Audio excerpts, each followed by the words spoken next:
ഇങ്ങളെ എപ്പോഴെങ്കിലും ഒരു പഴയ കമാനവാതിലിൻ്റെയോ ജനലിൻ്റെയോ താഴെ കൂടി നടന്നു പോകുമ്പോൾ അതിന് മുകളിലുള്ള ഭിത്തി എങ്ങനെയാണ് താഴെ വീഴാതെ നിൽക്കുന്നതെന്ന് ചിന്തിച്ചിട്ടുണ്ടോ? ആ ഭാരം അത്രയും താങ്ങി നിർത്തുന്നത് എന്താണ്? ഇന്ന് നമ്മൾ സിവിൽ എഞ്ചിനീയറിംഗിലെ അത്തരം രണ്ട് അത്ഭുതങ്ങളെക്കുറിച്ചാണ് പഠിക്കാൻ പോകുന്നത്: ആർച്ചുകളും പിന്നെ ലിൻറ്റലുകളും.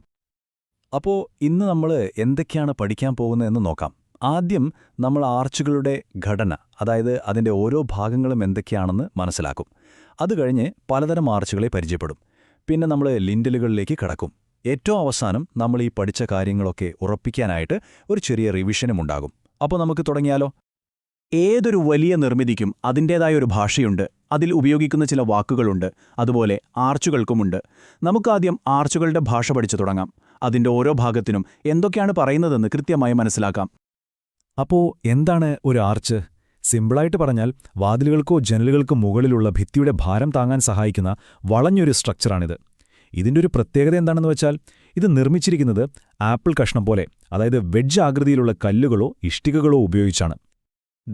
ഈ ചിത്രമൊന്ന് നോക്കിക്കേ. ഒരു ആർച്ചിൻ്റെ പ്രധാനപ്പെട്ട ഭാഗങ്ങളെല്ലാം ഇതിൽ അടയാളപ്പെടുത്തിയിട്ടുണ്ട്. അതിൻ്റെ പുറമേയുള്ള വളവ്, ഉള്ളിലെ വളവ്, പിന്നെ ഏറ്റവും നടുക്ക് കാണുന്ന ആ പ്രധാനപ്പെട്ട കല്ല്, ഇവയ്ക്കെല്ലാം കൃത്യമായ പേരുകളുണ്ട്. നമുക്ക് അവ ഓരോന്നായിട്ട് പഠിക്കാം. ശരി, നമുക്ക് പ്രധാനപ്പെട്ട പേരുകളിലേക്ക് വരാം. ആർച്ചിൻ്റെ ഉള്ളിലെ ആ വളവില്ലേ, അതിനെയാണ് നമ്മൾ ഇൻട്രാഡോസ് എന്ന് പറയുന്നത്. അതേപോലെ പുറമേയുള്ള വളവിനെ എക്സ്ട്രാഡോസ് എന്നും പറയും. ഇനി ഈ വളവുകൾ ഉണ്ടാക്കിയിരിക്കുന്ന ആ വെഡ്ജ് ആകൃതിയിലുള്ള കല്ലുകളാണ് വൂസിയേഴ്സ്.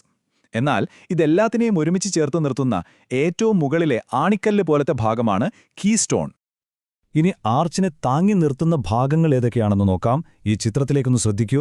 ആർച്ചിന്റെ വളവ് എവിടെ നിന്നാണോ തുടങ്ങുന്നത്, ആ രണ്ട് പോയിന്റുകളെയും യോജിപ്പിക്കുന്ന സാങ്കല്പിക രേഖയാണ് സ്പ്രിംഗിംഗ് ലൈൻ. അത് താങ്ങി നിർത്തുന്ന ഭാഗമാണ് ഇംപോസ്റ്റ്. അതിലെ ആദ്യത്തെ കല്ലുകളെ നമ്മൾ സ്പ്രിങ്ങർ എന്നും വിളിക്കും. ഇനി കുറച്ച് അളവുകളും സപ്പോർട്ടുകളും. ആർച്ചിൻ്റെ ഏറ്റവും അറ്റത്തുള്ള സപ്പോർട്ട്, അതിനാണ് അബട്ട്മെന്റ് എന്ന് പറയുക. രണ്ട് സപ്പോർട്ടുകൾക്കിടയിലുള്ള ദൂരത്തെ നമ്മൾ സ്പാൻ എന്ന് വിളിക്കും. പിന്നെ താഴെ സ്പ്രിംഗിംഗ് ലൈനിൽ നിന്ന് മുകളിലേക്ക് ആർച്ചിൻ്റെ ഏറ്റവും ഉയരുന്ന പോയിന്റ് വരെയുള്ള ഉയരമാണ് റൈസ്. ഒരു ആർച്ചിൻ്റെ ഡിസൈനിൽ ഈ മൂന്ന് കാര്യങ്ങളും വളരെ പ്രധാനപ്പെട്ടതാണ്. ഓക്കെ, അപ്പോൾ ബേസിക് കാര്യങ്ങളൊക്കെ പഠിച്ചു. ഇനി നമുക്ക് ആർച്ചുകളുടെ ലോകത്തുള്ള വൈവിധ്യമൊന്ന് കാണാം. ആകൃതിയും അത് നിർമ്മിച്ചിരിക്കുന്ന രീതിയും അനുസരിച്ച് പലതരം ആർച്ചുകളുണ്ട്. അവ ഏതൊക്കെയാണെന്ന് നമുക്കൊന്ന് നോക്കാം. നമ്മൾ തുടങ്ങുന്നത് ഒരൊറ്റ സെന്റർ വെച്ച് വരയ്ക്കാൻ പറ്റുന്ന ആർച്ചുകളിൽ നിന്നാണ്. ഇടതുവശത്ത് കാണുന്നത് ഫ്ലാറ്റ് ആർച്ച്. ഒറ്റ നോട്ടത്തിൽ നേരെയാണെന്ന് തോന്നുമെങ്കിലും അതിൻ്റെ സൈഡിലുള്ള കല്ലുകൾക്ക് ഒരു 60 ഡിഗ്രി ചരിവുണ്ട്. വലതുവശത്തുള്ള സെഗ്മെന്റൽ ആർച്ച് നമുക്ക് കുറച്ചുകൂടി പരിചിതമാണ്. ചെറിയൊരു വളവോടെ ഒരുപാട് സ്ഥലങ്ങളിൽ ഇതുപയോഗിച്ച് കാണാറുണ്ട്. ഇവിടെ നോക്കൂ, ആകൃതിയിലുള്ള വ്യത്യാസം വളരെ വ്യക്തമല്ലേ? ഇടതുവശത്ത് കാണുന്നത് കൃത്യമായൊരു അർദ്ധവൃത്തമാണ്. ഇത് ഭാരം നേരെ താഴേക്ക് കൊടുക്കാൻ സഹായിക്കും.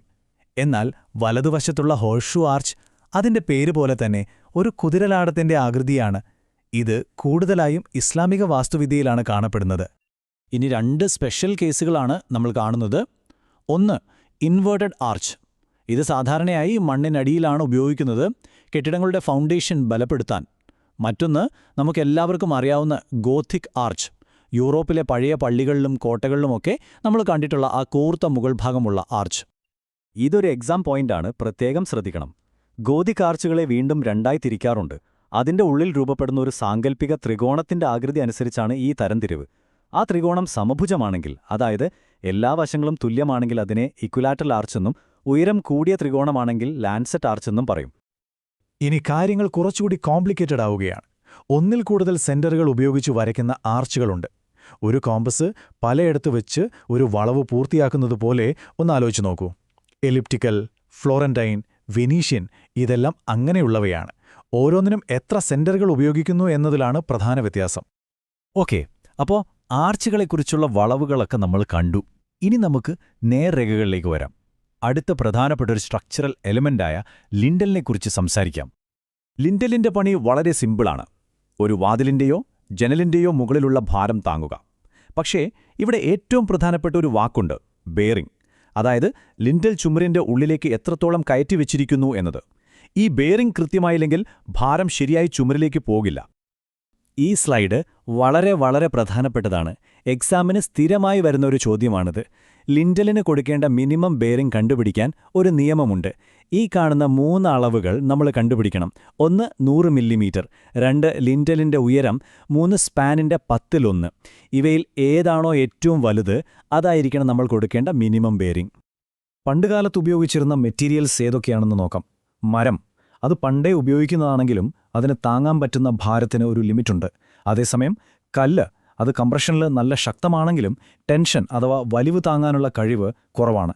അതുകൊണ്ട് ചെറിയ വൈബ്രേഷനൊക്കെ വന്നാൽ പൊട്ടാൻ സാധ്യതയുണ്ട്. അങ്ങനെയാണ് നമ്മൾ ആധുനിക നിർമ്മാണത്തിലേക്ക് വരുന്നത്. സാധാരണ ഇഷ്ടിക കൊണ്ടുള്ള ലിൻഡലുകൾ ചെറിയ സ്പാനുകൾക്ക് ഉപയോഗിക്കാം. എന്നാൽ ഇന്ന് ഏറ്റവും കൂടുതൽ ഉപയോഗിക്കുന്നത് RCC ലിൻഡലുകളാണ്, അതായത് റീഇൻഫോഴ്സ്ഡ് സിമന്റ് കോൺക്രീറ്റ്. കമ്പിയിട്ട് വാർക്കുന്നതുകൊണ്ട് ഇവയ്ക്ക് നല്ല കരുത്തും ഏത് വലിപ്പത്തിൽ വേണമെങ്കിലും ഉണ്ടാക്കാനുള്ള സൗകര്യവുമുണ്ട്. ശരി, ക്ലാസ് നമ്മളിപ്പോൾ കുറേ കാര്യങ്ങൾ പഠിച്ചു. ഇനി നിങ്ങൾ എത്രത്തോളം ശ്രദ്ധിച്ചിരുന്നു എന്ന് നമുക്കൊന്ന് ടെസ്റ്റ് ചെയ്യാം. റെഡിയല്ലേ? ഞാൻ 3 ചോദ്യങ്ങൾ ചോദിക്കും, ഉത്തരം കണ്ടെത്താൻ ശ്രമിക്കണം. ഒന്നാമത്തെ ചോദ്യം ഇതാണ്: ഒരു ആർച്ചിന്റെ മുകളിലെ, അതായത് പുറമേയുള്ള വളഞ്ഞ പ്രതലത്തെ എന്തു പേരാണ് പറയുന്നത്? ഓർമ്മയുണ്ടോ? അതെ, ശരിയായ ഉത്തരം എക്സ്ട്രഡോസ്. അടുത്ത ചോദ്യം: നമ്മൾ പഠിച്ച ആർച്ചുകളിൽ ഇതിലേതാണ് 4 സെന്റർ ഉപയോഗിച്ച് വരയ്ക്കുന്നത്? കുറച്ച് കൺഫ്യൂസിംഗ് ആയിരുന്നല്ലേ? ഉത്തരം വെനീഷ്യൻ ആർച്ചാണ്. നമ്മുടെ അവസാനത്തെ ചോദ്യം: ഒരു ആർച്ചിന്റെ എൻഡ് സപ്പോർട്ടിന് പറയുന്ന പേരെന്താണ്? ഭാരം മുഴുവൻ താങ്ങുന്ന ആ അറ്റത്തുള്ള ഭാഗം. ശരിയാണ്, അബോട്ട്മെന്റ്. നമുക്കിന്നത്തെ ക്ലാസ് ഈ ഒരു ചിന്തയോടെ അവസാനിപ്പിക്കാം. ഓർക്കുക, വിജയമെന്ന് പറയുന്നത് ഒറ്റ ദിവസം കൊണ്ട് കിട്ടുന്ന ഒന്നല്ല. അത് ഓരോ ദിവസവും നമ്മൾ ചെയ്യുന്ന ചെറിയ ചെറിയ പരിശ്രമങ്ങളുടെ ആകെ തുകയാണ്. അതുകൊണ്ട് നിങ്ങളുടെ പരിശ്രമം തുടർന്നുകൊണ്ടേയിരിക്കുക. നമുക്ക് അടുത്തൊരു വിഷയവുമായി വീണ്ടും കാണാം.